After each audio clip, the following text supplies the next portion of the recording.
ہمارے ادب کا ایک شاہکار ہے اردو ادب کا، اور اگر اس کو ہمیں انٹروڈیوس کرانا ہے نئی جنریشنز کو، تو اس کا ایک معیار ہونا چاہیے، اس پر ایک محبت کے ساتھ اس کو تیار کر کے پیش کرنا چاہیے۔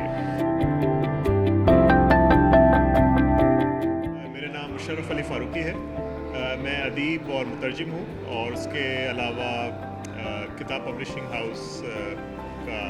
فاؤنڈر اور ڈائریکٹر بھی ہوں۔ یہ ہے کہ اکثر لوگ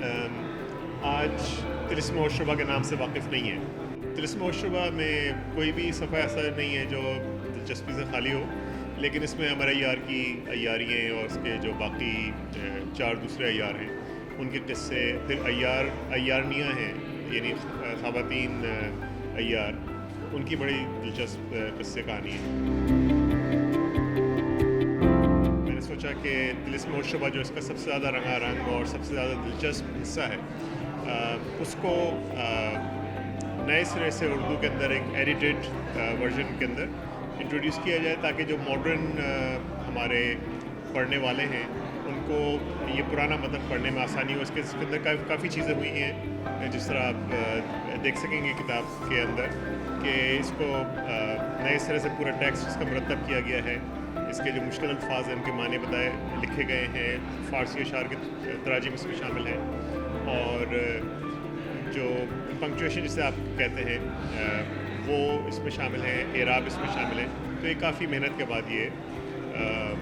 ایڈیشن تیار ہوا ہے، اور اس میں یہ مصور نسخہ ہے ایک طرح سے، اس میں اس کا کور اور انٹیریئر بھی ڈیکوریٹڈ ہے، اور اس کے اندر السٹریشن شامل ہیں کرداروں۔ اس میں جیسے میں نے آپ کو عرض کیا کہ اس میں اندر کلر پلیٹس لگی ہوئی ہیں، تو ان کا بہت خرچہ ہوتا ہے، پیپر کی قیمت بے تحاشا بڑھ چکی ہے، لیکن اس کے علاوہ یہ تھا کہ یہ ایک ٹیسٹ پروجیکٹ ہے، ایک پائلٹ پروجیکٹ ہے، جس سے ہم، چونکہ